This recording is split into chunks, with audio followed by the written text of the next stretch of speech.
దేవుడు మన గడపడం చాలా సంతోషకరం కనుక మరి ఈ సమయంలో ఒక అమూల్యమైనటువంటి విషయాన్ని, ఒక అమూల్యమైనటువంటి అంశాన్ని మనం తెలుసుకుందాం. పరలోకం వెళ్ళేవారు భూమి మీద ఎలా ఉంటారు? ఈరోజు మన అంశం. ఎక్కడ వెళ్ళేవారు? పరలోకం వెళ్ళేవారు భూమి మీద ఎలా ఉంటారు? ప్రేమ దేవుని వల్ల కనిపించే ఈ భూమి మీద నివసించే ప్రజలు చాలా మంది ఉన్నారు. ప్రపంచ జనాభా లెక్కల ప్రకారం అయితే నేటికి సుమారు 810 కోట్ల మంది ఉన్నారంటండి.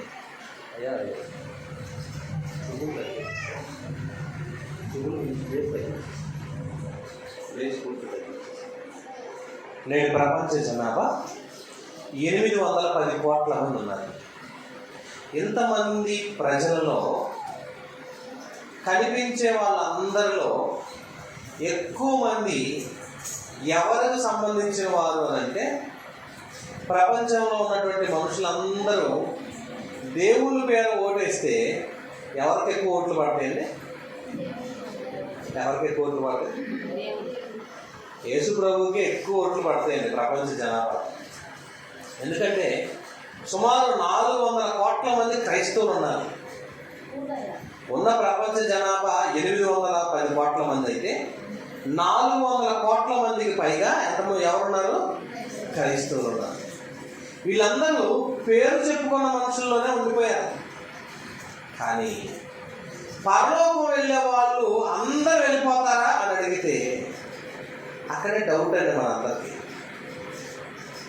ప్రార్థనకు వచ్చే వాళ్ళం ఇక్కడ అందరూ ఉన్నాం. మీలో ఎంతమంది పరలోకం వెళ్తారు? చేతులు ఎత్తండి మనస్ఫూర్తిగా. నేను పరలోకం వెళ్తాను అనేవాళ్ళు. గ్యారెంటీ ఉందా మీకు? ఎవరు ఎత్తలేమా? ఎవరి వల్ల కాదా? మనలో కూడా లోపాలు ఉన్నాయా? మనలో కూడా ఇంకా దేవుడి దగ్గరికి వెళ్తాము లేదా సందేహం ఉంటే మనకన్నా బయట వాళ్ళు చాలా బెటర్. అంతే కదంటే, మనకన్నా లోకస్తులు చాలా బెటర్. ఎందుకు? మీరు ఇంకా దేవుడు అని చెప్పి సినిమాలు, షికార్లు, సీరియల్స్ ఇవన్నీ మానేశారు. అయినా మీరు పరలోకి వెళ్ళకపోతే మీకన్నా ఒక వెట్టెక్కి మేమే బెటర్. కావాల్సిన సినిమాలు చూస్తున్నాం, కావాల్సిన సీరియల్స్ చూస్తున్నాం, కావాల్సినటువంటి గవర్నమెంట్కి ట్యాక్స్ రోజు చెల్లిస్తున్నాం. గవర్నమెంట్ ట్యాక్స్, జగనన్న ట్యాక్స్ కట్టే వాళ్ళు ఉన్నారు కదండి. సాయంత్రం దాకా పనిచేసి సాయంత్రం అవగానే ట్యాక్స్ కట్టడానికి వెళ్తారు వీళ్ళు. అదేమంటే గవర్నమెంట్ మేమే బతికేస్తున్నాం బ్రదర్ అంటుంటారు. ఏం ట్యాక్స్ అది? ముందు ట్యాక్స్. ట్యాక్స్ కట్టైనా బతికేస్తున్నాం మేము.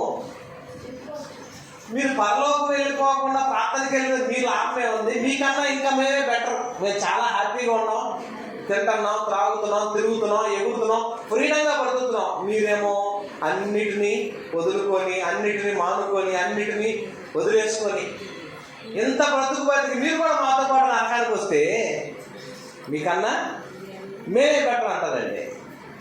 మరి ఎవరికి పరలోకం ఉంది? పరలోకం ఎలాంటి వారికి ఉంది?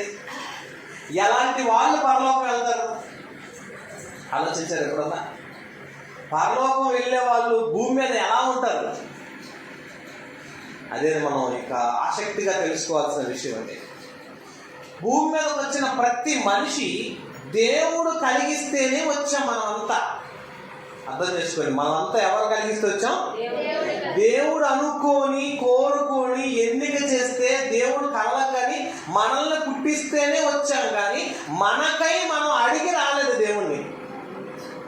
ఇంకో విషయం ఏంటంటే, మనమంతా దేవుని చేత సృష్టింపబడిన వాళ్ళం, సృష్టిని చేసిన వాళ్ళం కాదు. మనమంతా దేవుని చేత సృష్టింపబడిన వాళ్ళం, సృష్టిని చేసిన వాళ్ళం కాదు. మనకి ఈ భూమి మీద ఏ అధికారం లేదండి. మనదంటూ ఏది లేదు, మనదంటూ ఏ పెత్తనం లేదు. ఎందుకంటే మనం కూడా సృష్టిలో అన్నిటితో పాటు మనం కూడా చేయబడ్డాం. ఫ్యాన్ ఎలాగ చేయబడిందో, బిల్డింగ్ ఎలా కట్టబడిందో, రేకులు, పైపులు ఇవన్నీ ఎలా తయారు చేయబడ్డాయో, వీటిని తయారు చేసిన వాడు ఒకడు ఉన్నట్టుగా మనల్ని తయారు చేసిన ఆయన ఒక ఆయన ఉన్నాడు. ఆయన ఎవరు? మనకంటూ భూమి మీద ఏ ఆధిక్యత, ఏ ప్రాముఖ్యత, ఏ ప్రత్యేకత మనకేం లేదండి. ఫ్యాన్ ఉంది, తన పని తాను చేసుకోవాలి, స్విచ్ చేయగానే తిరగాలి. టీవీ ఉంది, స్విచ్ ఆన్ చేయగానే వీడియో రావాలి. మైక్ శబ్దయంత్రం ఉంది, ఈ మైక్ పెట్టి స్విచ్ చేయగానే అది మాటలు, మనం మాట్లాడిన మాటలన్నీ బయటకు వినిపించాలి. మరి మనం ఎందుకున్నాం? మనం కూడా దేవుని పని చేయడం కోసం ఉన్నాం, దేవుని పని జరిగించడం కోసం ఉన్నాం, దేవుణ్ణి సంతోషపెట్టడం కోసం మనం చేసుకున్నాడు. కనుక ప్రియమైన దేవుని వాళ్ళారా, భూమి మీద ఉన్న వాళ్ళలో పరలోకం వెళ్ళే వాళ్ళు ఎలా ఉంటారు అన్నప్పుడు, పొలం వెళ్ళే వాళ్ళు చూస్తే రైతును చూడగానే ఎలా ఉంటాడంటే, బుధాన నాగట వేసుకొని, ఒక చక్కని గోసి కట్టుకొని, పై పంచి ఒకటి వేసుకొని పొలం వెళ్తుంటే ఆయన చూడగానే ఎవరు గుర్తుకొస్తారు మనకి? ఈయన రైతు అండి అని అంటారండి. ఆయన చూడగానే ఎవరంటాం మనం? రైతు అండి అంటాం. చేతిలో పొడవలు పట్టుకొని, ఓ లిక్కి పట్టుకొని, కండవ ఒకటి వేసుకొని, పక్కన క్యారేజ్ పట్టుకొని ఒక ఆడవాళ్ళు వెళ్తా ఉన్నారు అనుకోండి, ఏమేమంటారు? ఏమో కూలి పని చేసే కూలి అండి అంటారు, పొలంలో కూలి అంటారు. మెడలో సెటస్కోప్ వేసుకొని తిరుగుతున్నాడు అనుకోండి, ఆయన చూడగానే ఏమంటాం మనం? ఈయన డాక్టర్ అండి అని చెప్పేస్తాం. నల్లకోట వేసుకొని చేతిలో కాగితాలు పట్టుకొని నడుచుకుంటే వెళ్ళగానే ఆయన చూడగానే ఏమంటాం? ఈయన లాయర్ అండి అంటారు. జడ్జిని చూడగానే జడ్జి అంటాం. ఆటో డ్రైవర్ చూడగానే, ఆయన వేషధారం చూడగానే ఏమంటాం? ఆయన పైన ఒక కోట్ వేసుకొని, కాగి చొక్కా వేసుకొని ఆటో ముందు నిలబట్టి ఈయన ఆటో డ్రైవర్ అండి అంటారు. అంటే భూమి మీద కనిపించే ప్రతి ఒక్క మనిషిని వారి వారి ఆకారాలను చూసి వాళ్ళు పలానా క్యారెక్టర్ గల పలానా వాళ్ళని చెప్పగలరు. మరి పరలోకం వెళ్ళే వాళ్ళు భూమి మీద ఎలా ఉంటారు? పలానా డ్రెస్ వేసుకున్న వాళ్ళు పరలోకం వెళ్తారని, పలానా యూనిఫామ్ వేసుకుంటే పరలోకం వెళ్తారని ఎక్కడన్నా ఎవరన్నా మీరు చూసి చెప్పగలరా? చూసారు ఎక్కడన్నా? పరలోకం వెళ్ళే వాళ్ళు ఇలాగే ఉంటారండి, ఈ డ్రెస్ వేసుకుంటే పరలోకం వెళ్తారు, ఇదిగో ఈ యూనిఫామ్ వేసుకున్న వాళ్ళు పరలోకం వెళ్తారు. మరి లాయర్లు అయితే ఆ డ్రెస్ చూడగానే లాయర్లు అంటున్నాం, స్టెథోస్కోప్ చూడగానే ఈయన డాక్టర్ గారు అంటున్నాం, కాకి షర్ట్ వేసుకొని నడుపుతుంటే ఈయన డ్రైవర్ అండి అంటున్నాం, నాగడి భుజాల మీద వేసుకొని లేకపోతే పొలం మీద పని మీద వెళ్ళిపోతాం చూసి అతను రైతు అని వేస్తున్నాం. మరి కాకి డ్రెస్ వేసుకొని టోపీ పెట్టుకొని మరి చేతిలో లాఠీ తీసుకున్నా ఈయన పోలీసు అని అంటున్నాం. వాళ్ళ ఆకారాలను, వాళ్ళ ప్రవర్తనను, పనులను చూసి ఆయా క్యారెక్టర్లో వాళ్ళందరినీ గుర్తుపడుతున్నాం మనం. మరి పరలోకం వెళ్ళే వాళ్ళని ఎలా గుర్తుపట్టాలి? పరలోకం వెళ్ళే వాళ్ళు భూమి మీద ఎలా కనబడతారు మనకి? మీరు ఎవరన్నా పరలోకం వెళ్ళే వాళ్ళు వెతికారా ఎప్పుడన్నా? వెతికారండి ఎప్పుడన్నా? మనల్ని మనం వెతుక్కోలేము. ముందు ఎలా ఉంటామంటే గురువిందలాగా ఉన్నారు చాలామంది క్రైస్తవులు కూడా. పైకి ఎర్రగా ఉంటున్నాం, కింద నల్లటి జీవితం ఉంటుంది. పైకి మాత్రం ఎర్రగా ఉంటాం, ఓ నేను చూసుకో గురుగుంది అనుకుంటుందంటే నేను అంత అందంగానే అనుకుంటున్నాను, కింద చూస్తే ఉంది సగం నలిపే ఉందంట జీవితం. క్రైస్తవుడు అయినందుకు, క్రైస్తవ జీవితం జీవించేందుకు లోకంలో అన్ని వదులుకొని వచ్చినందుకు నీవు కూడా పరలోకం వెళ్ళకపోతే ఎవరు వెళ్తారు? మరి పరలోకం ఎలాంటి వాళ్ళు ఉన్నారు? పరలోకం వెళ్ళే వాళ్ళు భూమి మీద ఎలా ఉంటారు? వాళ్ళు ఎలాంటి జీవితం జీవిస్తే ఉంటారు? ఎలాంటి వాళ్ళు అయితే పరలోకంలో ఉంటారు? ఆ పరలోకం వెళ్ళే వాళ్ళు ఎవరున్నారని మనం ఎతకట్లేదు, కానీ ప్రకృతిలో ఉన్న సృష్టి వెతుకుతుందంటండి ఎవరు పరలోకం వెళ్తారా అని. చూస్తారా? బైబిల్ ఒకసారి ఓపెన్ చేయండి. బైబిల్లో దేవుడు మంచి మాటలు రాయించాడు. బైబిల్ అంతా కూడా అక్షర సత్యం. బైబిల్ ఎప్పుడు కూడా మోసం చేయదు, బైబిల్ ఎప్పుడు కూడా అన్యాయం చేయదు. బైబిల్లో రాయబడిన మాటలు ప్రతి మాట నిజం, అబద్ధం కాదు. దేవుడు రాయించిన గ్రంథం ఇది. అందుకే రోమపత్రిక 8వ అధ్యాయం చూడండి. బైబిల్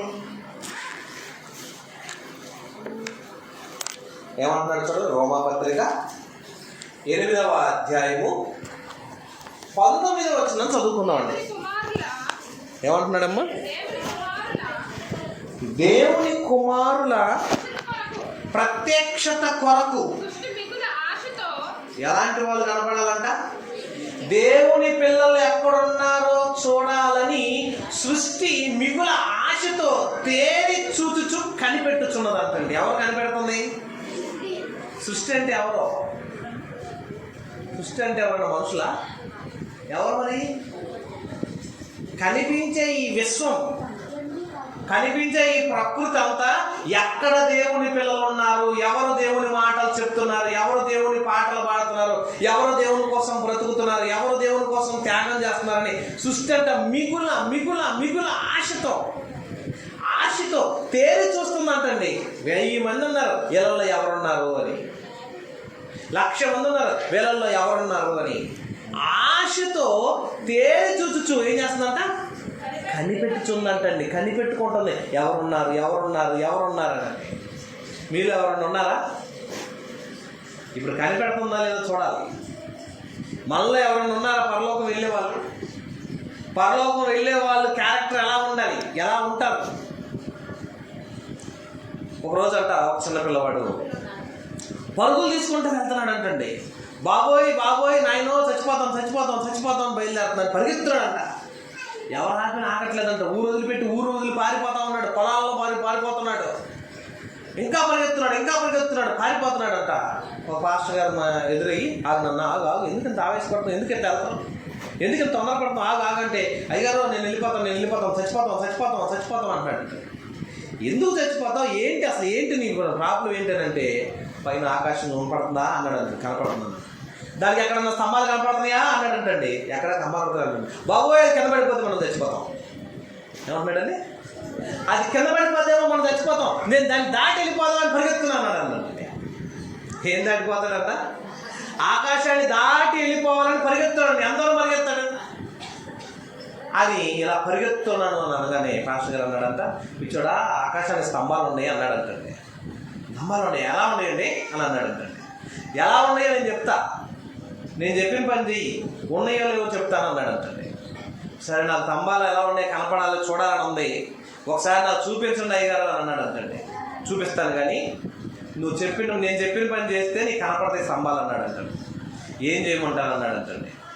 సరే అని వాళ్ళ ఇంటికాడికి తీసుకెళ్ళి ఒక ప్లేట్ ఇంట్లోంచి తీసుకొచ్చి ప్లేట్ అతని చేతిలో పెట్టి, ఈ చేతిలో ప్లేట్ తీసుకొని చుట్టుపక్కల ఏ ఊరైనా తిరిగి ఎక్కడికన్నా వెళ్ళి ప్లేట్ నిండా అన్నం పెట్టించు రావాలి అన్నాడంట. ఓ సింతే కదా, ఏ ఇంట్లో పోయినా అన్నం పెడతారు కదా అన్నాడంటండి. పెట్టమంటే అలా పెట్టరు, ఇంటింటికి వెళ్ళి ఆ ఇంట్లో ఉన్న బూతులు తిట్టి పెట్టించు రావాలన్నాడంటండి.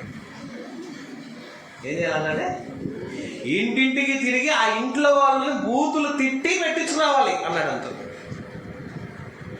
ఇదేంటయ్య గారు అన్నాడంట. పోయిరా పో అన్నాడంటండి. ఏ ఇంటికి వెళ్ళిన అమ్మ అన్నం ఒకళ్ళు పెట్టండి అనగానే వాళ్ళు వచ్చి రాకముందే బూతులు తిట్టేస్తున్నాడంటండి. అన్నం బదులు కర్రలు తీసుకొస్తున్నారంటండి బయటికి. ఏం తీసుకొస్తున్నారు, కర్రలు తీసుకొస్తున్నారు. పరిగెత్తున్నాడంటండి. ఈ ఊర్లో పెడతలేదు బాబోయ్, ఆ ఊరు బాబోయ్ అన్ని ఊర్లు తిరుగుతారు, చుట్టుపక్కల ఊళ్ళు అన్ని తిరుగుతున్నారంటండి. ఎక్కడ ఎవరు పెడతలేదంట. ఒక ఊరు వెళ్ళిన తర్వాత ఒక ఆమె ఈయన తిడుతున్నా కూడా, అయ్యా తొందరపడమాక అయ్యా వస్తున్నానయ్యా, కోప్పడమాక అయ్యా వస్తున్నానయ్యా, ఏంటమ్మా ఎంతసేపు అలాగా ఇలాగా అట్లా ఇట్లా అని తిడుతున్నాడు అంటండి. అయ్యా ఓర్చుకో ఏమనుకోమాక నాన్న, నా మాట నమ్మ, నా మాట ఇదని చెప్పేసి బతిమలాడి కోప్పడి తిడుతున్నా కూడా ఆమె బతిమలాడి ఇంట్లో ఉన్న అన్నము కూర చారు పప్పు ఏమైతే వండుకున్న అన్నీ కూడా తెచ్చి ప్లేట్లో పెట్టి ముందు తినయ్యా అంటుందంట. తిన్న తర్వాత ప్లేట్ నిండా పెట్టిందంటండి.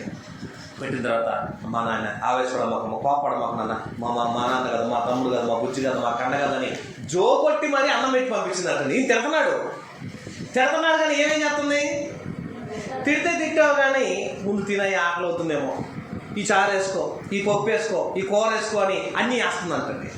అన్నీ వేసి పెడుతుంది, చక్కగా తింటున్నాడు కూడా పుచ్చకెత్తుంది పెట్టిందంటే. తిన్న తర్వాత కూడా పల్లె నిండా పెట్టి పంపించిందంటండి. మళ్ళీ ఉంది ఏమో అనుకొని పాస్టర్ గారింటికి సాయంత్రం చీకటి పడే టయానికి వచ్చాడంట ఇంటికి. అయ్యగారు అన్నాడంట, బయటకు వచ్చాడు పాస్టర్ గారు. తెచ్చావా భోజనం అన్నాడంట. భోజనం తేటమైంది, కడుపు నిండా తిని సాయంత్రానికి కూడా పెట్టి పంపించింది ఒక ఆమె అన్నాడంటండి. ఊళ్ళో అందరూ ఏమన్నారంటే, ఏమనేది బాబు నువ్వు చెప్పిన మాట నేను చచ్చిపోయేవాడిని, ప్రాణాలు అరిచేతులు పెట్టుకొని పారిపోయాను, వాళ్ళు ఎక్కడ కొడతారో అని భయం పుట్టి చచ్చిపోయాను, కానీ ఒక మహాతల్లి ఉంది, ఆ తల్లిగారు ఇలా పెట్టింది అయ్యా అన్నాడంటండి. చూసావు కదా, అలాంటి వాళ్ళు ఉన్నారు కాబట్టి ఈ ఆకాశం ఇంకా పడతలేదు, వాళ్ళే ఈ ఆకాశానికి స్తంభాలు అన్నాడంటండి. ఎలాంటి వాళ్ళు చూసారండి, ఎన్ని తిట్టినా, ఎన్ని అన్నా, ఎన్ని సహించి, ఎన్ని ఓర్చుకొని అన్నిటి వీటన్నిటిని ఓర్చుకొని నీకు పెట్టిందే. అలాంటి వాళ్ళు ఎందరైతే ఉన్నారో వాళ్ళు ఈ ఆకాశాన్ని స్తంభాలు అంటోళ్ళు. వాళ్ళు ఉన్నంతకాలం ఈ ఆకాశం పడదు, ధైర్యంగా ఉన్నాడు అంటాడంటే. మరి నన్ను ఏం చేయమన్నా అంట, ఏం చేయొద్దు, నువ్వు నా వెంబడి రా, ప్రభువుని యేసుక్రీస్తు మాటలు చెప్తాను, విని రక్షణ పొందు, పరలోకం వెళ్ళిపోతాం అన్నాడు అంటంటే. అన్నాక ఆ మాటలు విని దేవుని సన్నిధిలోకి వెళ్ళాడంటే. అంటే భూమి మీద దేవుని నమ్మిన ప్రజలు, దేవుని ఎరిగిన ప్రజలలో ఎందరైతే ఉన్నారో సృష్టి కూడా ఏం చేస్తుంది, తేరి చూచుచూ కనిపెట్టుతుందంటండి. పరలోకం వెళ్ళే వాళ్ళు భూమి మీద ఎలా ఉంటారు అనగానే మనకు డౌట్ వచ్చింది, మన మీద మనకే డౌట్ వచ్చింది. నేను ఎత్తితే నిజంగా వెళ్తానా వెళ్ళనా, నేను వెళ్తానా వెళ్ళను. చూడండి, మీ ఆయన తిట్టారేమో భయం, మీ పిల్లలను కొట్టారేమో భయం, ఏమన్నా ఇరుగు పొరుగు వాళ్ళు ఏమన్నా అన్నారని భయం. ఎంత భయం అండి మనకి? మనం వెళ్తామో లేదా మనకే డౌట్ వస్తే మరి ఇంకెవరండి పరలోకం వెళ్ళేది? బైబిల్ ఒక మాట అంటాడు, ఉప్పే నిస్సారం అయితే అది దేని వల్ల సారం పొందును? రుచినిచ్చే ఉప్పుకే సారం పోయింది అనుకోండి, అది సారం వచ్చిందా? ఎంత వేసినా రుచి రాదు. అన్నే చూడు నన్నే చూడు అన్నంత ఏంటది? ఉప్పు. ఆ ఉప్పే నిస్సారం అయిపోయింది అనుకోండి, ఇంక సారం ఎక్కడి నుంచి వచ్చింది? క్రైస్తవుడైనా పరలోకం వెళ్తానో లేదో డౌట్ వస్తే ఇంకెవరు వెళ్ళేది పరలోకం? మరి ఇంకెవరు వెళ్తారంటే? దేవుని నమ్మిన మనం, రక్షించబడ్డ మనం, బాప్తిసం పడ్డ మనం, దేవుని యందు విశ్వాసం ఉంచిన మనం, పాటలు, ప్రార్థన, భక్తి, విశ్వాసం, దేవుని కొరకు పరిచయం చేసే మనం, మనమే డౌట్ పడితే దేవుని పరిచయంలో వెళ్తాం మనం అని మరి ఇంకెవరండి పరలోకం వెళ్ళేది? అందుకే బైబిల్లో అంటున్నాడు, ఎవరంటే దేవునికి ఇష్టమో తెలుసా? కీర్తన గ్రంథం. అందరూ ఆయన కావాలని కోరుకుంటున్నాడు. ఎలాంటి వాళ్ళు కావాలని? 90వ కీర్తన మొదటి నుంచి చూడండి, దేవుడు ఏమంటున్నాడు? కీర్తన గ్రంథం 90వ కీర్తన మొదటి నుంచి చూడండి, ఏమంటున్నాడు? ప్రభువా, తరతరాల నుండి మాకు నివాస స్థలము నువ్వే. మన ఊరు కాదు, మన ప్రాంతం కాదు, మనందరి నిరీక్షణ ఏంటి? ఈ ఊరు మనది కాదు. లోకంలో ఉన్న నిరీక్షణ ఏంటి? ఈ ఇల్లు నాది, ఈ బిల్డింగ్ నాది, ఈ బంగ్లా నాది, ఈ కారు నాది, ఈ బంగారం అంతా నాది, ఈ ఆస్తిపాస్తులు నాయి అనుకుంటారు, కానీ ఉండరు. కానీ క్రైస్తవుడికి ఎలా ఉంటుంది? అద్దిల్లు, అద్దె శరీరం, అద్దె బ్రతుకులు, పరదేశులం. మనది ఈ ఊరు కాదు, ఈ ప్రాంతం కాదు, ఈ భూమి మీద మనం యాత్రికులం అని మనం అనుకునే వాళ్ళే పరలోక సంబంధులైన పిల్లలు. నిజం కదండి? మరి మీరే ఎంతమందికి ఉన్నాయి? ఇల్లు వదిలేశారు, పిల్లలు వదిలేశారు, భర్తలు వదిలేశారు, టీవీలు వదిలేశారు, సీరియల్స్ వదిలేశారు, సినిమాలు వదిలేశారు, హాయిగా హ్యాపీగా పడుకొని నిద్రపోయే టైం అన్ని వదిలేస్తున్నారు. ఎవరు కావాలని వచ్చా మనంతా ఇక్కడికి? దేవుడు కావాలని వచ్చారు. ఎందుకు వచ్చారు మీరు? పరలోకం వచ్చేది మీకే. పరలోకం ఎవరికి ఇస్తాడు అనుకున్నారు? దేవుడు గొరకబెట్టి నిద్రపోయేవాళ్ళకి ఇస్తాడు అనుకున్నారా? దేవుడు నాకు అక్కర్లేదు వదిలిపెట్టి వాళ్ళకి ఇస్తాడు అనుకున్నారా? దేవుడితో నాకు పని లేదనుకున్నాడు ఇస్తాడు అనుకున్నారు? చూడండి, ఎన్ని శ్రమలైనా, ఎన్ని కష్టాలైనా, ఎన్ని నష్టాలైనా, ఎన్ని బాధలైనా, ఎంత వేదనైనా సరే నాకు నా దేవుడి మాటలు వినాలి, నా దేవుడి మాటలు, దేవుని పాటలు కావాలి, దేవుని సన్నిధిలో స్తోత్ర గీతంలో పాడాలి, దేవుని ఆరాధనలో నేను పాల్గొనాలి, దేవుని స్తుతించాలి, మహిమపరచాలని ఎవరైతే మనస్ఫూర్తిగా ఉంటారో వాళ్ళదండి పరలోకం. ఇంకేమంటారు తెలుసండి? తరతరాల నుండి మాకు నివాస స్థలము, మన నివాస స్థలం భూమి కాదు, ఎక్కడ? పరలోకం. ఇంకా ఉన్నాడు చూడండి, పర్వతాలు పుట్టక మునుపు భూమిని, లోకమును నీవు పుట్టింపక మునుపు యుగ యుగాలకు నువ్వే దేవుడవు. నీవు మనుషులను మట్టికి మార్చి, నువ్వు మనుషులను మట్టికి మార్చుచున్నావు, నరులారా తిరిగి రమ్మని. ఎక్కడికి? పరలోకం అండి. పరలోకం వెళ్ళాలంటే ఏం చేయాలి? నువ్వు మట్టికి మారి మట్టి అయిన తర్వాత నువ్వు పరలోకానికి రావాలి. ఎంత గొప్ప భాగ్యం అంటే! ఎవరండి దేవుడికి ఇష్టడు? భూమి మీద ఎలాంటి వాళ్ళు కావాలంటున్నాడు తెలుసా? దేవుని పిలుపందుకొని దేవుని పని కొరకు, పరిచర్య కొరకు కష్టము, బాధలు, శ్రమలు అనుభవిస్తున్న వాళ్ళండి దేవుని పనిలో ఉండేవాళ్ళు. సృష్టి కూడా చూస్తుందంటే ఏ గురించి చూస్తున్నాయి? అందరినీ చూస్తుంది. ఎవరు దేవుని పనిలో ఉన్నారు, ఎవరు లోకం కోసం బ్రతుకుతున్నారు, ఎవరు దేవుని కోసం బ్రతుకుతున్నారు, ఎవరు దేవుని కోసం ఇస్తున్నారు, ఎవరు దేవుని కోసం వస్తున్నారు, ఎవరు వారి దేహాన్ని దేవునికి అర్పించారు. ఎంత రక్షించబడ్డారు? రక్షించబడ్డారు ఒకసారి చేయతండి. అంత మనసు మన తెలుసా, నాకు పరలోకం వెళ్ళడానికి ఒక సీట్ వచ్చింది అని ముందు ధైర్యం పడాలి మనం. నా పేరు ఎక్కింది ఎక్కడ? ఆయన గ్రంథంలో. ఇక్కడి నుంచి మన క్రియలు బాగున్నాయి అనుకోండి, పనులు బాగున్నాయి అనుకోండి, అంటే మనం స్కూల్లో జాయిన్ అయ్యాం, పరలోకం అనే బడిలోకి వెళ్తాను స్కూల్లో జాయిన్ అయ్యాం అంతే. స్కూల్లో జాయిన్ అయ్యాక ఏం చేయాలి? మనంతా బాగా కష్టపడి చదవాలంటే స్కూల్లోకి వెళ్ళగానే పాస్ చేసేసి నువ్వు డాక్టర్ అయిపోయి అంటారా? అంటారు. ఏం చేయాలి? బాగా కష్టపడి చదవాలి. చదవాలంటే రక్షించబడ్డ నీవు పరలోకం అనేటువంటి బడిలో ఒక చిన్న సీటు పొందడానికి రక్షణ అనే మార్గంలో తొలి మెట్టెక్కావు, ఒక మెట్టెక్కావు, రక్షణ అనే ఒక మెట్టెక్కావు. ఇక నుంచి ఎక్కాల్సిన మెట్లన్నీ ఉన్నాయి. ఆ మెట్లన్నీ ఎలా ఉన్నాయి? కష్టాలు, శ్రమలు, నిందలు, అవమానాలు, బాధలు, వేదనలు, శోధనలు, నష్టాలు, ఎన్నో మెట్లు ఉన్నాయి. ఆ మెట్లన్నీ ఎక్కుతూ ఉండాలి. నేను ఎక్కలేనయ్యా అంటే కుదరదు, ఎక్కిస్తాడు. అలా ఎక్కితే, అలా ఎక్కిన వాళ్లకు ఆయనకి ఇష్టలు. ఎలాంటి వాళ్ళు? చూద్దాం. కీర్తన గ్రంథం 16వ కీర్తన, కీర్తన గ్రంథం 16వ కీర్తన 3వ వచనం చూడండి. నేను ఇలాగందును, భూమి మీద ఉన్న భక్తులే శ్రేష్ఠులు. శ్రేష్టమైనది ఏది? భక్తులండి. ఒకప్పుడు శ్రేష్టమైన అర్పణ ఇచ్చారు. ఎవరైనా? హేబేలు ఎవరికి ఇచ్చాడు అర్పణ? దేవునికి శ్రేష్టమైన అర్పణ ఇచ్చాడు. ఆ శ్రేష్టమైన దాన్ని ఎవరు ప్రేమించారు? దేవుడు స్వీకరించాడు, ఆజ్ఞానించాడు, మెచ్చుకున్నాడు. హేబేలు ఇచ్చిన బలిని దేవుడు స్వీకరించాడు, కయీను ఇచ్చిన బలిని స్వీకరించాడు. ఇప్పుడు దేవునికి శ్రేష్ఠులు ఎవరు? భక్తులు. భక్తులు అంటే దేవుడు ఏమవుతాడు తెలుసండి? ఎలా అయిపోతాడంటే దేవుడికి, దేవుడు కూడా సరెండర్ అయిపోయేది ఎవరికో తెలుసా? భక్తులకే. ఊళ్ళో పెద్ద రౌడీ ఉన్నాడు అనుకోండి, వాడు చూస్తే ఊరంతా భయపడుద్ది. వాడి మీసాలు, వాడి ఆకారం చూసి అందరూ భయపడతారు. వాడి ఇంటి రంగంలో వాడు మనవడు వచ్చి కింద కూర్చోబెట్టి జుట్టు పట్టుకో పీకి మొట్టిగా కొట్టేస్తాడండి. ఎవరు?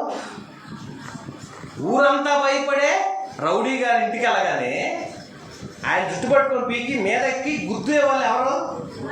మనవడు, మనవరాళ్ళు ఉంటారు, మీసాలు పట్టుకొని లాగుతుంటారు.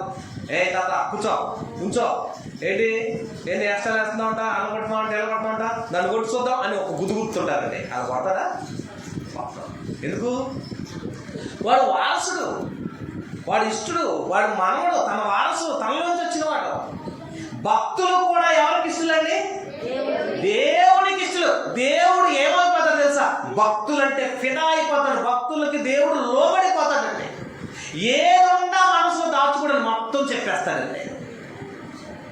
భక్తులంటే దేవుడికి ఎంత ఇష్టం అంటే, మనకి బంగారం అంటే ఇష్టం, బిల్డింగ్లు అంటే ఇష్టం, ఆస్తులు అంటే ఇష్టం, అంతస్తులు అంటే ఇష్టం, అన్నీ ఇష్టమే. దేవుడు అంటే ఇష్టం ఉండదు మనుషులకి. మనుషులకి ఎవరంటే ఇష్టం ఉండదండి? దేవుడు అంటే ఇష్టం ఉండదు మనుషులకి. భార్య అంటే ఇష్టం, భర్త అంటే ఇష్టం, పిల్లలంటే ఇష్టం. ఎందుకు? రేపు చచ్చిపోయినా మనం తీసుకెళ్ళి బయట పెట్టే దాళ్ళే. ప్రాణం కొట్టకొట్టలేడుతుందా అన్నారు అనుకోండి, ఏమంటారు? బయట పెట్టి అంటారు. ఎవరు? ఈ కొడుకు, ఈ కోడలు, ఈ మనవలు, ఈ మనవరాలనే.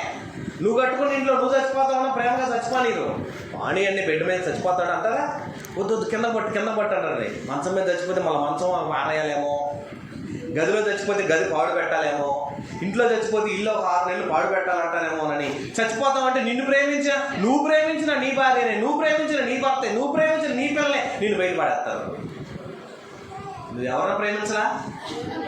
లోకంలో ఉన్న వాటి అన్నిటినీ ప్రేమించావు, దేవుణ్ణి ప్రేమించరా. కానీ దేవుడే ఉన్నాడు, నన్ను ప్రేమించిన వాళ్ళు ఎవరాళ్ళు? భక్తులు.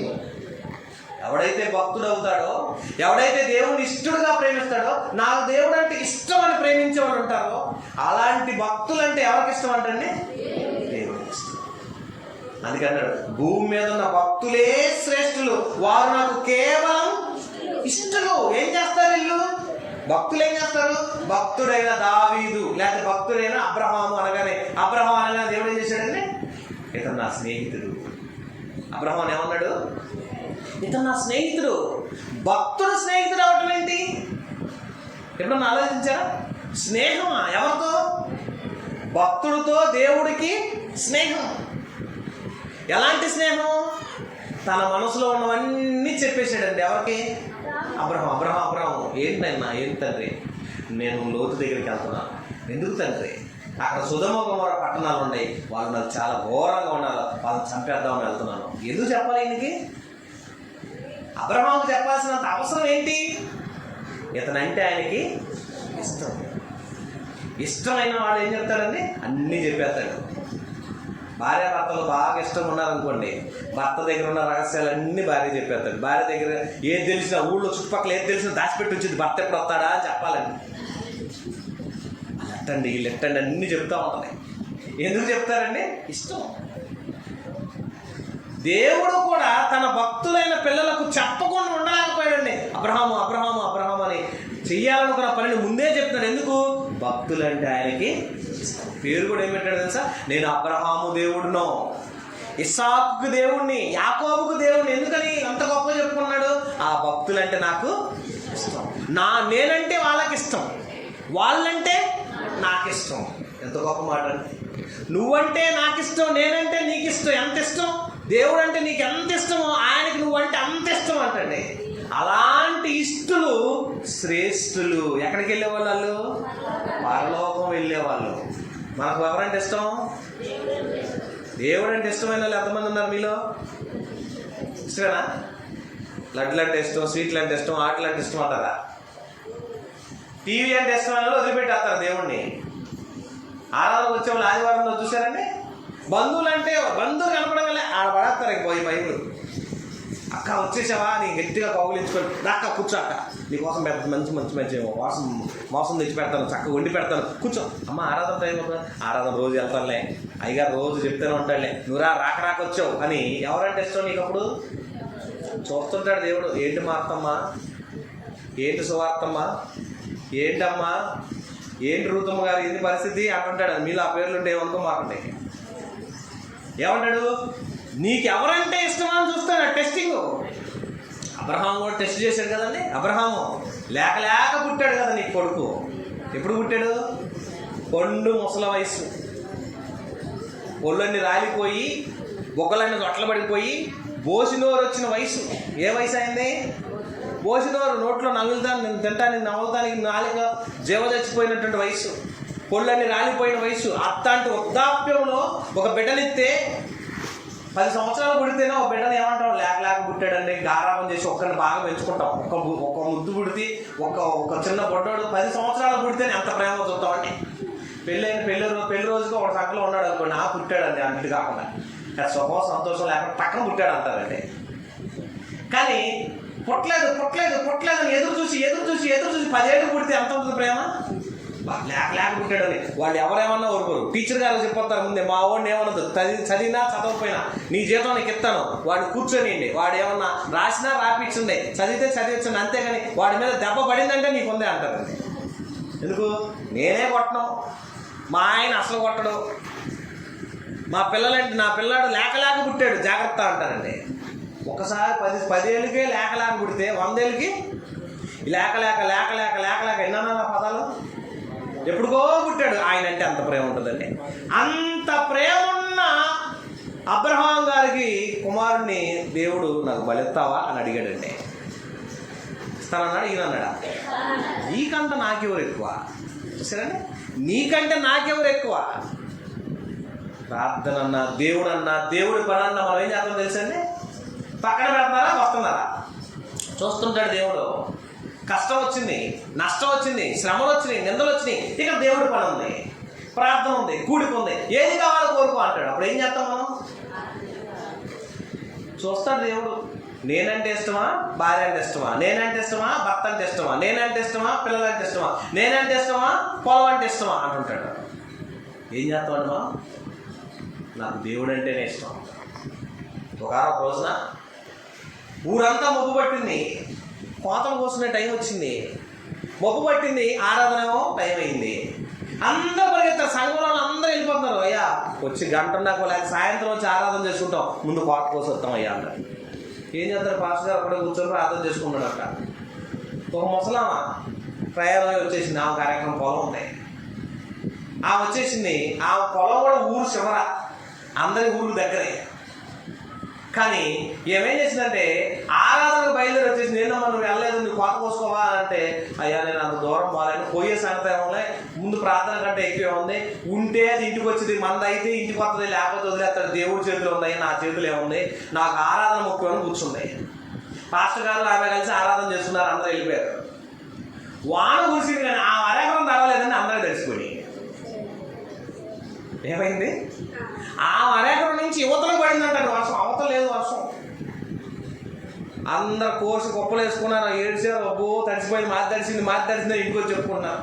ఎట్టపట్ట కోసి కుప్పలు వేసాం కాబట్టి, కోసినవి అన్నీ ఆ కుప్పలు వేసాం కాబట్టి కొంత తడవకుండా ఉంది అనుకున్నారు. ఏమో అయ్యా అందరూ తడిసిపోయినాయా, నాదైతే పూర్తిగా పొయ్యే ఉంటుంది కదా అనుకుంటుందంటే, అందరూ వచ్చన్నారంట. నువ్వు అసలు ఎక్కడ ఉన్నావు అమ్మానికి కేకలేస్తున్నారంటండి. ఏందయ్యా నాదంతా మునిగిపోయిందా అంటుందంటండి. మునిగటమా ఇంకేమమ్మా, అసలు నీ చేలో సొక్కలేదన్నారంటండి. ఏం చేశారట, నీ చేలో సొక్కలేదు. ఎవరిని ప్రేమించింది ఆమె? ఆమె దేవుడు నమ్ముకున్నది. వీళ్ళు ఎవరు నమ్మారు? పొలాన్ని నమ్ముకున్నారు. వీళ్ళు నమ్మాల్సింది ఎవరిని? దేవుణ్ణి. దేవుడు కూడా చూస్తుంటాడు, నీ మనసు ఏంటి, నీ బతుకేంటి, నీ ఆలోచన ఏంటి, నేనంటే ఇష్టమా, లోకం అంటే ఇష్టమా, నేను కావాలా, దేవుడు కావాలా, లోకం కావాలా అని చూస్తుంటాడండి. మన బ్రతుకును చూసే దేవుడు. అందుకే అంటున్నాడు చూడండి, సామెతల గ్రంథం 12వ అధ్యాయం 26 చూస్తే, ఎవడైతే దేవుని కొరకు బ్రతుకుతాడో వాడు ఏం చేస్తాడో తెలుసా, తన పొరుగు వాడిని దేవుని సన్నిధికి రమ్మంటాడండి. ఒక్కడే రాడు, ఒక్కడే నేను బతుకుతాను, ఒక్కడనే ఉంటాను, నేను ఒక్కడనే అనుకోడు. నీతిమంతుడు చేసే పని ఏంటో తెలుసా? చూడండి, సామెతల గ్రంథం 12వ అధ్యాయం 26 వచనం, నీతిమంతుడు తన పొరుగువానికి దారి చూపును. పొరుగువాడికి ఏం చేస్తాడు? నువ్వు రావాల్సిన రూట్ ఇదయ్యా. రక్షించబడ్డ వాళ్ళు చేసే పని ఏంటో తెలుసా? నేను ఒక్కరిని ఆరాధనకు వస్తే కుదరదు. ఏ అక్కమ్మో, ఏ అల్లమ్మో, లేదా ఏ మార్తమ్మో, ఏ మరేమో బాధ్యత దేవుడు నమ్మలేదు అనుకోండి, 9ంటికి ఆరాధన అనుకోండి, 6ంటికే పని అవ చేసుకొని ఆమె దగ్గరికి వెళ్ళి కూర్చోండి. ఏం కూడా అక్క నువ్వు కూడా ప్రార్థనకి, అమ్మ నా పనులు అవ్వట్లేదు, నేను కూడా అంటులు తవ్వుతాను, ఆమె తోడు అంటులు తవ్వింది, నేను కూడా బట్టలు ఉతుకుతాను, ఆమె తోడు బట్టలు ఉతికింది.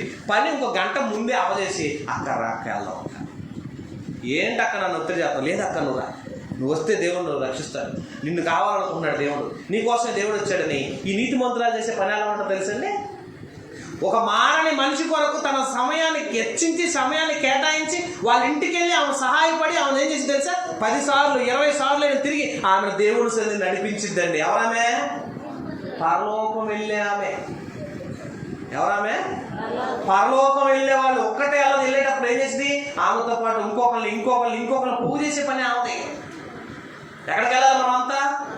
మనమంతా పరలోకం వెళ్ళాలి. అందుకని ఏం చేసింది తెలుసా, తమ సమయాన్ని వెచ్చించింది, తన టయాన్ని వెచ్చించింది, తన కాలం, తన జీవితాన్ని కూడా కొంత ఖర్చు పెట్టి ఒక ఆత్మను రక్షించడం కోసం ఎంతో ప్రయాసపడుతుంది. పరలోకం వెళ్ళే వాళ్ళు ఎలా ఉన్నారంటే ఎలాగ ఉంటారు.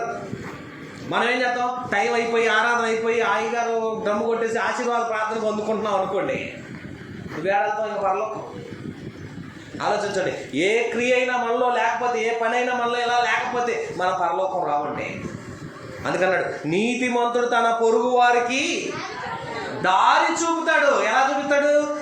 నువ్వు రక్షించబడతావు కాదు, తన భార్య రక్షించబడిందా ప్రయాసపడతాడు, తన పిల్లలు రక్షించబడిందా ప్రయాసపడతాడు, లేదా తన భర్త కోసం ప్రయాసపడతాడు, తన పిల్లలందరూ రక్షించుకోవడం ప్రయాసపడతాడు, చివరికి తన బంధువులను, తన స్నేహితులు, తన అన్నదమ్ములను కూడా ఎలా రక్షించుకోవాలి, ఎలా కాపాడుకోవాలి, ఎలా పిలిపించుకోవాలి, ఇదన్నీ వాళ్ళ ఆరాటం.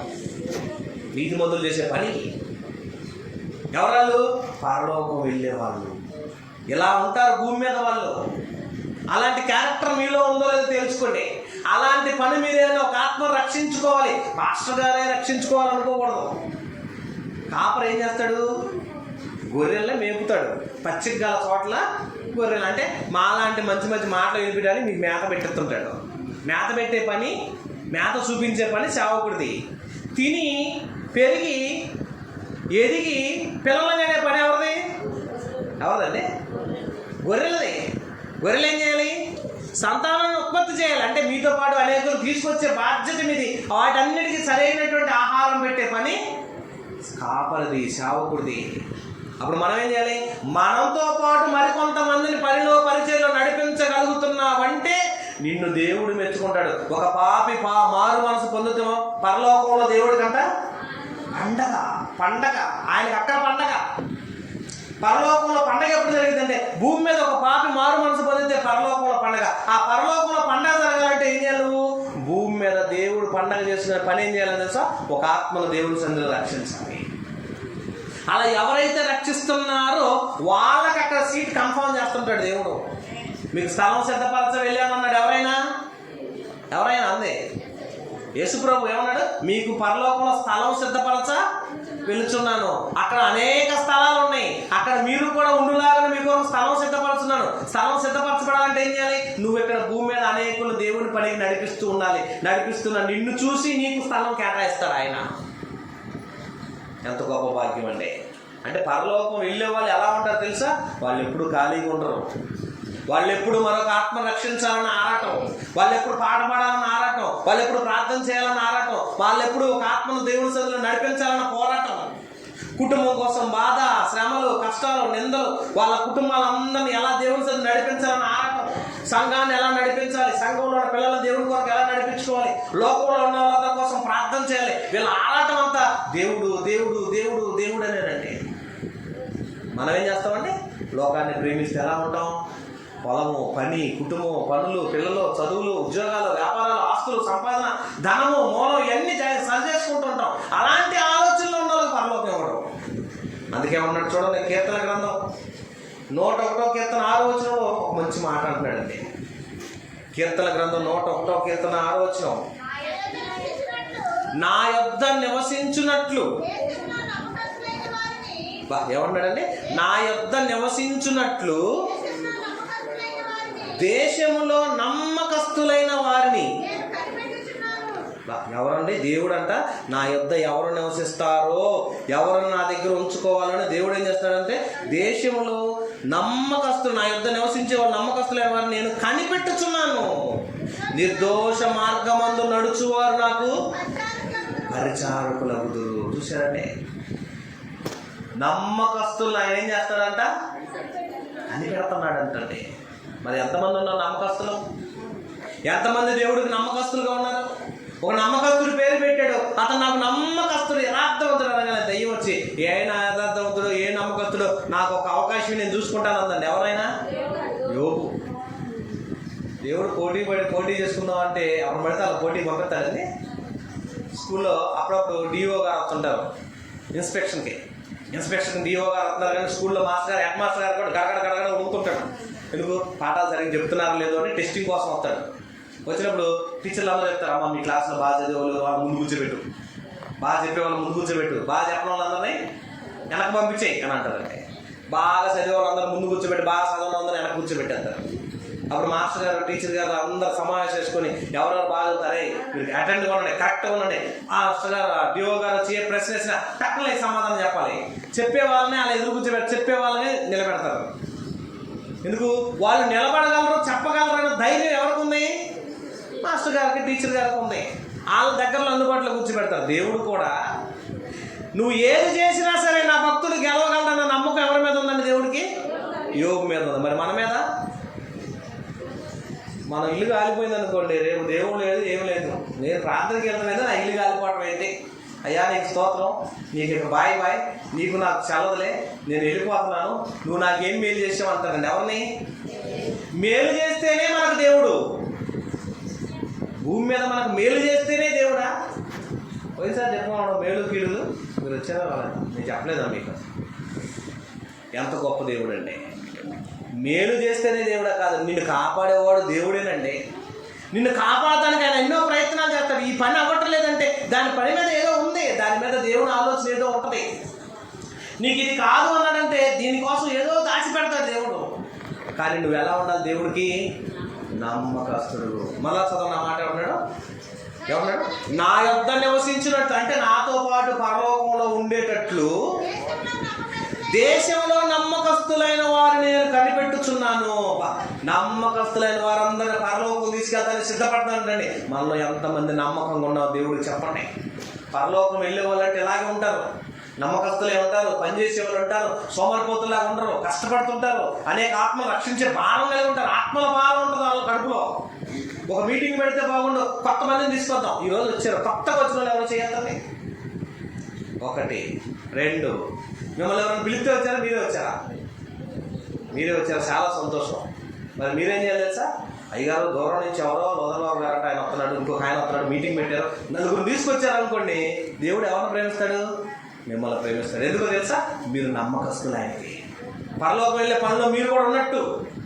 పరలోకం వెళ్ళే వాళ్ళు ఎక్కడ ఉంటారు? భూమి మీద ఎలా ఉంటారంటే ఇలాగే ఉంటారు. సరైన డ్రెస్ కోడ్లే ఉన్నాం మనకి. శతస్కోప్ వేసుకున్న డాక్టర్ గారిలాగా, నల్లకోట వేసుకున్న న్యాయమూర్తి దగ్గర ఉన్నటువంటి జడ్జీల దగ్గర ఉన్న న్యాయమూర్తుల్లాగా ఎట్లా ఉన్నాం. మన వేషధారం చూసేవాడు కాదు దేవుడు. నీ బ్రతుకుని, నీ పనిని చూసి ప్రేమించేవాడు దేవుడు. పరలోకం వెళ్ళే జాబితాలో నీ పేరు ఎక్కాలంటే పనిలో ఉండాలి, పరిచర్లో ఉండాలి, ఆత్మల భారం కలిగి ఉండాలి, కష్టపడే తత్వం కలిగి ఉండాలి. అలాంటి మంచి మనసు ఎవరికైతే ఉంటుందో వాళ్ళకి స్థలం సిద్ధం చేస్తుంటాడండి దేవుడు. కనుక ప్రియమైన దేవుని వారారా, భూమి మీద మన బ్రతుకు కాలం అంతా ఎన్నైనా సరే ఎలా ఉండాలో తెలుసా? పనిలో, పరిచర్లో ఉండాలంటండి. అపోస్తల కార్యములు 14వ అధ్యాయం 22వ వచనం చూడండి. అపోస్తల కార్యం 14వ అధ్యాయం 22వ వచనం. ఇక్కడ కూడా అండి, యేసు ప్రభువుని నమ్మినటువంటి శిష్యుల మనసులను దృఢపరిచి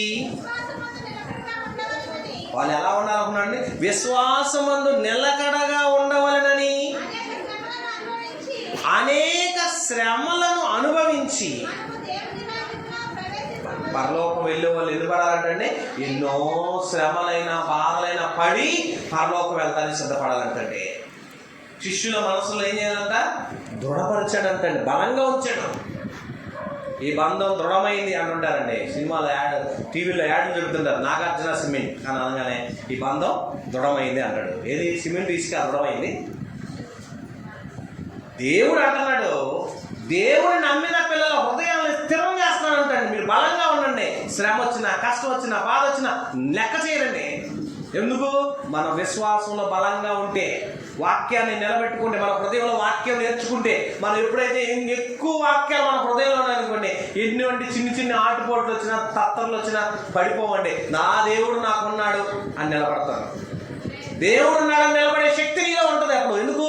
నువ్వు దేవుడి మీద మనసు పెట్టావు కనుక, దేవుడిని నమ్మావు. మనుషులు నమ్మితే మోసపోతాం. మనుషులు నమ్మి అందరూ నష్టపోయేవాళ్ళే. దేవుడు నమ్మితే ఎప్పటికీ నష్టం కాదు, మోసపోం. ఎందుకంటే మోసం చేసేవాడు కాదు ఆయన. ప్రేమించేవాడు, అధికించేవాడు, మనల్ని రక్షించేవాడు, మనల్ని కాపాడేవాడు, మనల్ని నిత్య జీవాన్ని నడిపించేవాడు దేవుడు. ఆయన మీద నమ్మకం ఉంచండి, మిమ్మల్ని ఎప్పటికీ ప్రేమిస్తాడు. పరలోక రాజ్యానికి వారసులు చేసేవాడు ఆయన. అందుకని ఇక్కడ ఏమన్నాడు తెలుసండి?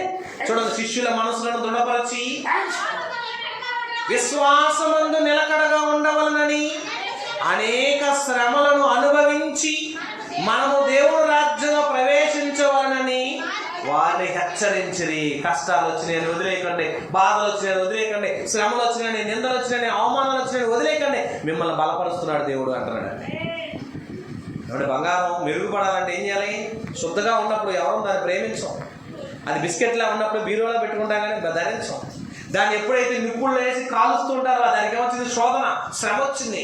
కాల్చబడుతున్నాను, నేను కాలిపోతున్నాను, కరిగిపోతున్నాను అనుకున్నది. కరిగిన అదేమైంది? అందమైన ఆభరణంగా తయారైంది. ఆ అందమైన ఆభరణంగా తయారైన ఆ నగ మన మెడల్లోకి వచ్చినప్పుడు ఎలా ఉంటుంది? అందరి చేత ఎన్నిక చేయబడుతుంది. ఒకప్పుడు వచ్చిన ఆ శ్రమ, వచ్చినప్పుడు ఆ నింద, ఒకప్పుడు వచ్చినటువంటి ఆ శ్రమకు నేను ఇలా ఎందుకు అవుతున్నాను అనుకుంటే అది అందమైన నగగా తయారవదు. నిన్ను అమూల్యమైనటువంటి బిడ్డగా మార్చాలంటే క్రీస్తు చేతిలో నువ్వు ఉండాలి, దేవుని చేతిలోకి నువ్వు రావాలి. ఆయన చేతుల్లో దగ్గరకు నువ్వు వస్తే, ఆయన మహిమగా, ఆయన ప్రభావం నీలోకి వచ్చిందంటే నిన్ను మార్చుకునే తత్వం ఆయన ఉంటుంది. కనుక ప్రియమైన ఎలా ఉందో తెలుసా? అపోస్తల కార్యంలో 10వ అధ్యాయం చూడండి. ఇక్కడ కొర్నేలియు అనే ఒక భక్తుడు ఉన్నాడండి. ఈ భక్తుడు దేవుని పనిలో, పరిచయంలో ఎంత ఆరాటం అంటే దీనికి, ఇతను భక్తుడని దేవుడు అన్నాడు కదండి. ఏమన్నాడు? 10వ వచనం 10వ అధ్యాయం మొదటి నుంచి చూడండి. ఇటలీ పట్టణపడిన పటాలంలో శతాధిపతి అయిన కొర్నేలియు అనే భక్తిపరుడు. ఎవరంటండి ఇతని పేరు? ఇతను ఎవరంటండి? భక్తిపరుడు ఒకడు. ఎలాంటి వాడు? భక్తిపరుడు. ఎవరి విషయంలో? దేవుని విషయంలో. దేవుడు అంటే భక్తి. దేవుడు అంటే ఎంత వినయము, ఎంత విధేయత. దేవుడి పని అంటే ఎంతైనా వెనకాడండి. కాస్త మీటింగ్ పెడదాం అమ్మ అన్నాడు అనుకోండి, మీరేమంటారు, అయ్యో మీటింగ్ పెడుతున్నాడా, మళ్ళీ డబ్బులు ఇవ్వాలేమో, బియ్యం ఇవ్వాలేమో, కూరగాయలు ఇవ్వాలేమో, కొంత డబ్బులు ఇవ్వాలేమో. మీ అబ్బాయి పుట్టినరోజు వచ్చింది అన్నారు అనుకోండి, ఎంత ఖర్చు పెడదామని మనం? మనవాడు పుట్టినరోజు వచ్చింది అన్నారు అనుకోండి, తొలి మనవాడు అంటే ఫస్ట్ పుట్టినరోజు అన్నారు అనుకోండి, అప్పుడు ఎంత ఖర్చు అయింది మనకి? 10,000 అయిందో, 20,000 అవుద్దో, 30,000 అయిందో పెట్టేదాన్ని బట్టి. మరి దేవుని పని అంటే మీటింగ్ పెడితే భయం, మనకి పాస్టర్ గారు మీటింగ్ పెడుతున్నారు అంటున్నాం కానీ మనకు టెన్షన్ అవుతుంది మీటింగ్ పెడితే అంటని. ఒక ఆత్మను రక్షించే పనిలో నువ్వు కూడా సహకారులుగా ఉంటే ఏమవుతుంది? భక్తి పరుల జాబితాలోకి వెళుతావు. భక్తి పరుల జాబితాలో నీ పేరు ఎక్కిద్ది. ఇక్కడ భక్తుడిగా పేరు ఎవరికి ఇచ్చాడు దేవుడు? కొర్నేలి అనే భక్తి పరుడు ఎక్కడ ఉన్నాడు? కైసరులో ఉన్నాను. ఇతని పని ఏంటో తెలుసా? మంచి ప్రార్థనా పరుడు. చూడండి ఏమన్నాడు, అతడు తన ఇంటి వారందరితో కూడా దేవుడి యందు భయభక్తులు. ఎలాంటి భక్తుడు అండి అతను? ఒక్కడే భక్తుడు కాదండి అతను, ఇంటి వారందరితో. ఇంటి వారందరితో ఎందుకు భక్తి పరుడయ్యాడు? ఇంటి వాళ్ళందరూ దేవుడి పనిలో ఉన్నారు. ఎలా ఉంటుంది? మీ ఇంట్లో కుటుంబం అంతా దేవుడి సందుకు వచ్చిన వాళ్ళ కుటుంబం ఉంటే అది దేవుని కుటుంబం అంటారండి. నువ్వు ఒక్కడే వస్తే 3 సాతానులు ఉంటారు ఇంట్లో. నువ్వు ఒక్కడే వస్తే 3 సాతానులు ఉంటారు. నేను ఒక్కడనే పోరాడు, ఎంత పోరాడని పేసి ప్రార్థన చేసిన గొప్ప నన్ను టీవీ సౌండ్ ఎక్కువ పెట్టుకుంటారు, సెల్ ఫోన్ చూసుకుంటుంటారు, నువ్వు ప్రార్థన చేద్దామని వాళ్ళు కాదు. అలాంటి కుటుంబం అయిపోయిందా? అబ్రహాము కుటుంబం ఎలాంటిది? కుటుంబం అంతా దేవుల్లో ఉంది. లోతు గారి కుటుంబం ఎలా ఉంది? ఒక్కడే ఒంటరి పోరాటం, భార్య గారు డూబే, పిల్లలు డూప్లికేటే, భక్తి లేదు వాళ్ళలో.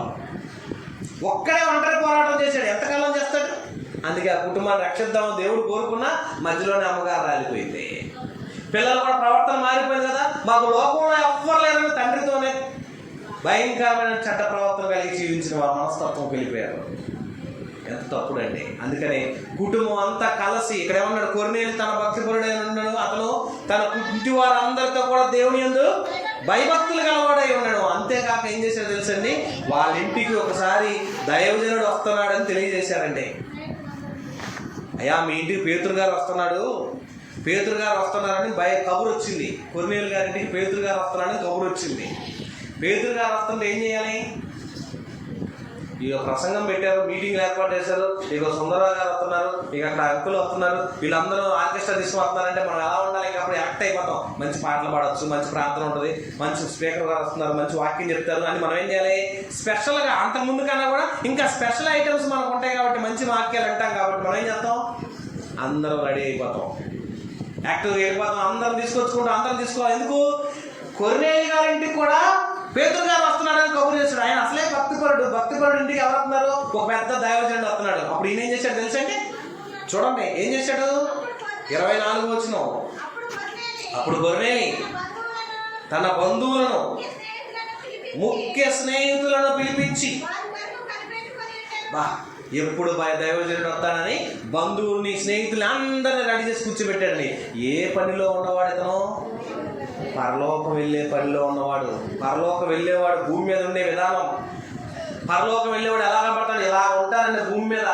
దేవుని పని అంటే ఆరాటం, దేవుని పని అంటే పోరాటం, దేవుని పని అంటే ఆశ, దేవుని పని అంటే ఇష్టంతో కూడింది, దేవుని పని అంటే ఎంత కష్టమైనా చేసే మంచి మనస్సు. ఒక మంచి భక్తుడు వస్తున్నాడు, దైవజనుడు వస్తున్నాడు అని తెలియగానే బంధువులందరినీ స్నేహితులందరినీ పిలిపించాడు. మంచిగా వాళ్ళందరూ పిలిపించి భోజనాలు ఏర్పాటు చేస్తున్నారు, రండి అని చెప్పి కూర్చోబెట్టి వాళ్ళ వంటలు కార్యక్రమాలను ఎండొచ్చి కూర్చోబెట్టి మంచి వాక్యం వినిపించాడండి. ఏ పని చేశాడు తెలుసా? పరలోకం వెళ్ళే వాళ్ళు భూమి మీద ఉండే పనిలో ఆయన ఉండాలి. మనం కూడా ఎప్పుడన్నా మనం కుటుంబ ప్రార్థన పెట్టుకుంటామా? ఎప్పుడన్నా సంవత్సరానికి ఒకసారి కుటుంబ ప్రార్థన పెట్టుకొని మీరు ఎప్పుడన్నా మీ కుటుంబ ప్రార్థనలో ఇరుగు పొరుగు రక్షించబడిన అనేకులను పిలిపించి వారు కూర్చోబెట్టి ఆ అధికారం పిలిపించి వాక్యం వినిపించండి. వాళ్ళు వాక్యం విన్న తర్వాత ఇవాళ కాదు రేపు, రేపు కాబట్టి ఎల్లుండన్న మారు మనసు వాళ్ళలో వచ్చిందేమో. ఒక విత్తనం వేయండి, ఒక బీజం వేయాలి కదా. మనం ఇంకా ప్రార్థన పెడతాం లేదు, మన కుటుంబ ప్రార్థన అందరు కుటుంబ ప్రార్థనకి వెళ్తాం కానీ మరింటో ప్రార్థన వద్దంటారు. చూసారండి, మన దాకా వచ్చేవాడు వద్దంటాం. నేను చిన్నపిల్లలు ఉన్నప్పుడు మా ఊళ్ళో ఒక జాతర చేస్తున్నారండి.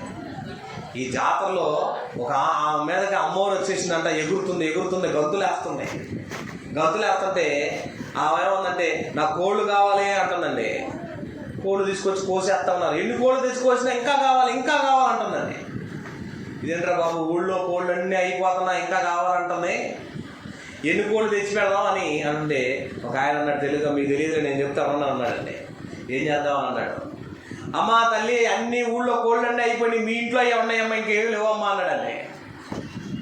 ఇక చాలులే అంటుందండి, ఇక చాలు అంటుందండి. ఊళ్ళో కోళ్ళు అన్నీ అయిపోయి మీ ఇంట్లో కోళ్ళే ఉన్నాయి ఇక చాలు అంటుందండి. ఎంతవరకు నిజం ఇది అనిపించిందండి నాకు. మనం కూడా అండి ఊళ్ళో అందరు ప్రార్థనలు పెట్టుకున్నారు, బాగానే ఉంది, మన ఇంటికి వచ్చేపడికి చాలయ్యా ఇంక వద్దులయ్యా అంటారండి. నీ ద్వారా రక్షించబడేది ఎవరు? నీ ద్వారా మహిమ పొందేది ఎవరు? పరలోకం వెళ్ళే పనిలో ఉండాలంటే, పరలోకం వెళ్ళే వాళ్ళు నీలో ఉండాలంటే నువ్వు ఆ క్యారెక్టర్లో ఆ త్రోవలో నడవకపోతే మనం వెళ్ళము. అందుకే బైబిల్ ఏమన్నాడు, ఇరుకు ద్వారం ప్రవేశింప పోరాడండి అంటాడండి. ఎలాంటి ద్వారం అది?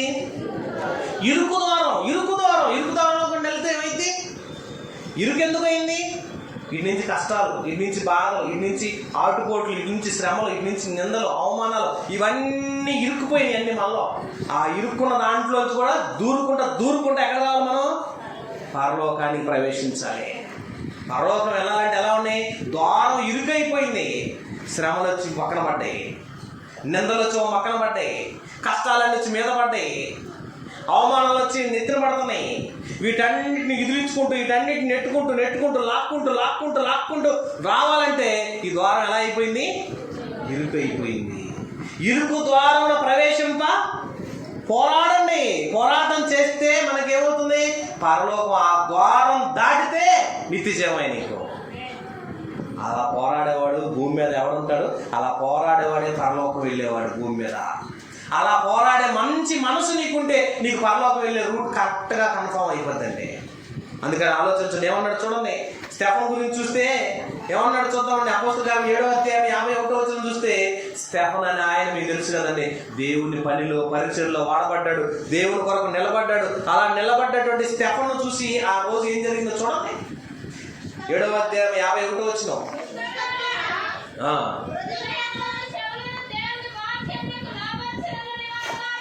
ముష్కర్లారా, హృదయములను దేవుని చెవులను దేవుని వాక్యమును లోబరచమన్నారా, మీ పితరుల వలెను మీరును ఎల్లప్పుడూ పరిశుద్ధాత్మ ఎదురించుచున్నారు. మీ పితరుల ప్రవక్తలు అనేక మందిని ఎవరిని హింసింపకండి, మీ ఆ నీతిమంతుల రాకడ గురించి ముందు తెలిపిన వాళ్ళు. అంటే అలా దేవుని వాక్యాన్ని ప్రకటిస్తూ ఉన్నటువంటి ఈ స్టెఫను భయంకరంగా కొట్టబడి చంపబడ్డాడండి.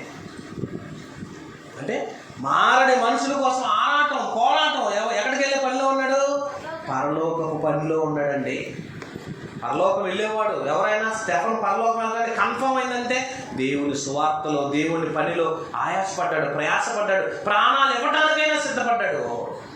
పరలోకం వెళ్ళే వాళ్ళ మనస్సు భూమి మీద ఇలా ఉంటుందండి. ఎలాంటి వారు పరలోకం అంటే? కష్టాలు, శ్రమలు, నిందలు, అవమానాలను భరిస్తూ ముందుకు సాగేవాడు పరలోకం వెళ్ళేవాడు. దేవుని పని కోసం ఆరాటపడుతూ వెళ్ళేవాడు. దేవుని పని అంటే ఎంత దూరమైన ప్రయాసపడుతూ వెళ్ళేవాడు. వాడే పరలోక ప్రవేశానికి వెళ్ళేవాడు. వాడు ఎలా ఉంటాడు? భూమి మీద వేషధారంతో ఉండడు, ఆస్తిపాస్తులతో ఉన్న అంతస్తులు ఉండవు, దరిద్రుడైనా పేదవాడైనా, మూర్ఖుడిగా ఉన్న లోకంలో, మూర్ఖత్వమైన లోకంలో ఉన్న బాధలైన అన్ని ఓర్చుకొనైనా దేవుడి కోసం వెంటబడేవాడు పరలోకం వెళ్ళేవాడండి. లాజరు తెలుసు కదా మీకు. లాజరు పరిస్థితి ఎలా ఉంది?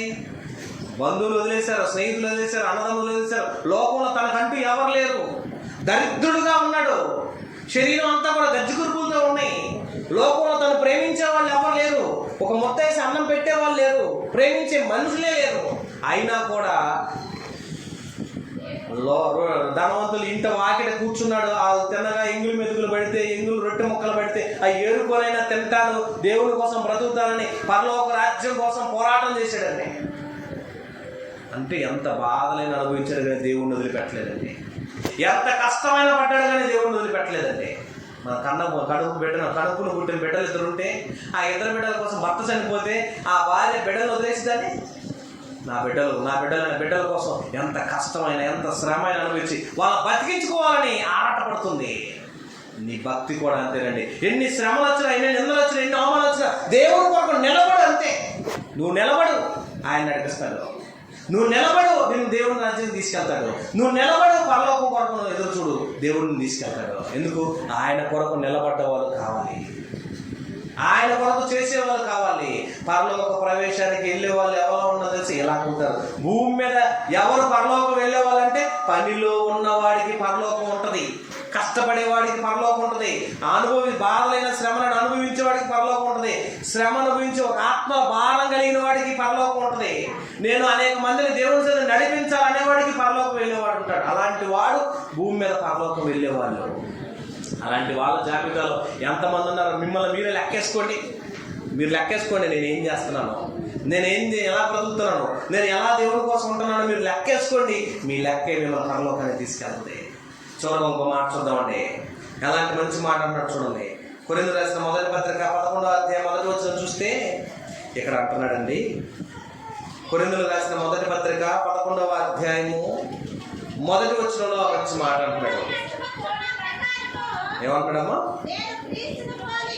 నేను క్రీస్తుని పోలి నడుచుకున్న ప్రకారం మీరును నన్ను పోలి నడుచుకోండి. పౌలు గారు అంటున్నాడు, నేను క్రీస్తుని పోలి నడుచుకున్నాను. ఎందుకు?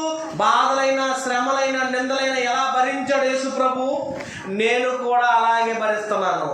నేను కూడా అలాగే అవమానాలు పడుతున్నాను, నేను కూడా అలాగే శ్రమ పడుతున్నాను, నేను కూడా అలాగే కొరడా దెబ్బలు పడుతున్నాను, నన్ను కూడా అలాగే పడుతున్నారు, తిడుతున్నారు. నేను కూడా ఆయన పోలి నడుచుకుంటున్నాను, మీరు కూడా నన్ను పోలి నడుచుకోండి అంటున్నాడండి. అందుకని పరలోకం వెళ్ళే వాళ్ళు భూమి మీద ఎలా ఉంటారంటే ఎలా ఉంటారండి. ఇలాంటి శ్రమలైన, నిందలైన, బాధలైన, అవమానాలను భరిస్తూ, పనిలో పరిచయంలో సహకారం ఉంటూ, సంఘానికి క్షేమాభివృద్ధిని కలగజేస్తూ, సంఘానికి అనేక ఆత్మలను రక్షించుకుంటూ, సంఘ సభ్యులను పెంచుకుంటూ, సంఘంలో ఉన్నటువంటి బిడ్డలను ఆత్మీయంగా పలకరిస్తూ, అనేక మంది మారని మనుషులను దేవుని పరిచయ నిమిత్తం ఏ విధంగానైనా వారిని దేవుని సందు నడిపించడం కోసం ప్రయాసపడేవాళ్ళు పరలోకం వెళ్ళేవాళ్ళు. అలా కష్టపడే వాళ్ళే నిత్య జీవానికి వెళ్ళేవాళ్ళు. కనుక ప్రియమందిరారా, భూమి మీద ఎలా ఉంటారు పరలోకం వెళ్ళే వాళ్ళంటే, మనం మొదట ఉదాహరణ చెప్పుకున్నాం కదండి. తిట్టిన, ఇబ్బంది పెట్టిన, అవమానపరిచిన, ఆ ప్లేట్ నిండా అన్నం పెట్టి ఆ బిడ్డను ప్రేమలో చూసినటువంటి మంచి మనసు ఉందండి ఆమెకి. మనకు కూడా తెలుసండి, దేవుని పని అన్న, పరిచర్య అన్న, ఎన్ని కష్టాలు, ఎన్ని నిందలు, ఎన్ని అవమానాలు వచ్చినా దేవుని కొరకు నిలబడేటువంటి ఏ విశ్వాస అయితే ఉంటారో, విశ్వాసములు స్థిరులుగా ఉంటారో వాళ్ళే పరలోకం వెళ్ళేవాళ్ళు. మరి భూమి మీద ఎలా ఉంటారు వాళ్ళు? ఆస్తిపాస్తులు ఉండాల్సిన పని లేదు, అంతస్తులు ఉండాల్సిన పని లేదు, ఆకారం బాగుండాలని పని లేదు, భయంకరమైనటువంటి కోట్ల రూపాయల ఆస్తులు ఉండాల్సిన పని లేదు. ఏమీ లేకపోయినా మంచి మనసుతో, విశ్వాసంతో, పనిలో పరిచయంలో కట్టుబడి ఉన్న వాళ్ళే భూమి మీద పరలోకం వెళ్ళేవాళ్ళు. వాళ్ళని చూడగానే మనకు అర్థమైంది, ఎలాంటి విశ్వాసం అండి పరలోకం వెళ్ళేది, ఎలాంటి ఆమె అండి వెళ్ళేది, ఎలాంటి వ్యక్తి అండి పరలోకం వెళ్ళేదని అర్థమైపోతుంది. కొన్నేళ్ళు చూడగానే దేవుడికి అర్థమైంది ఇతని విశ్వాసం.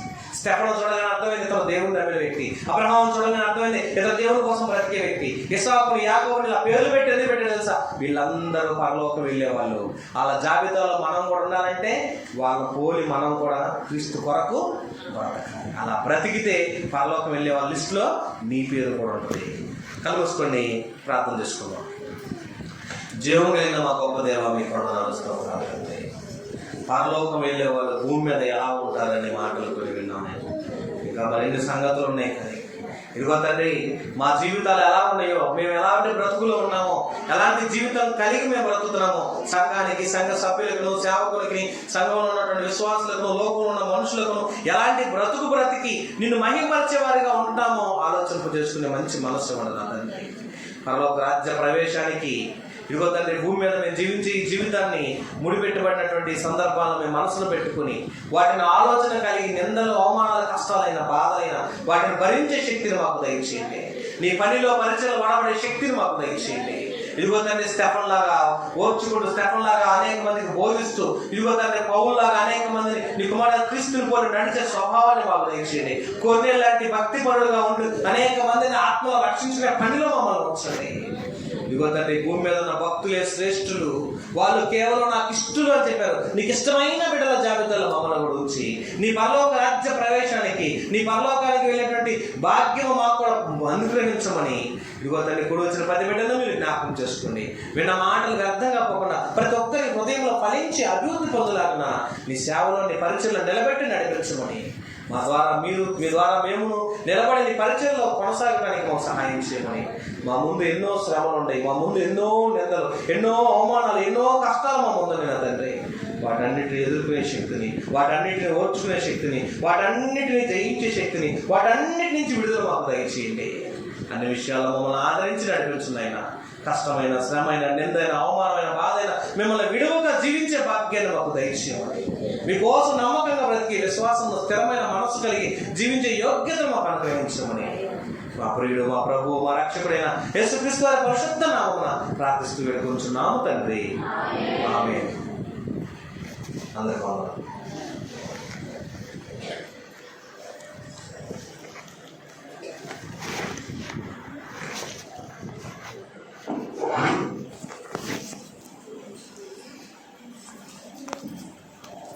స్తోత్రం. హల్లెలూయా. చక్కగా పెద్దల కడనే ముగించారు.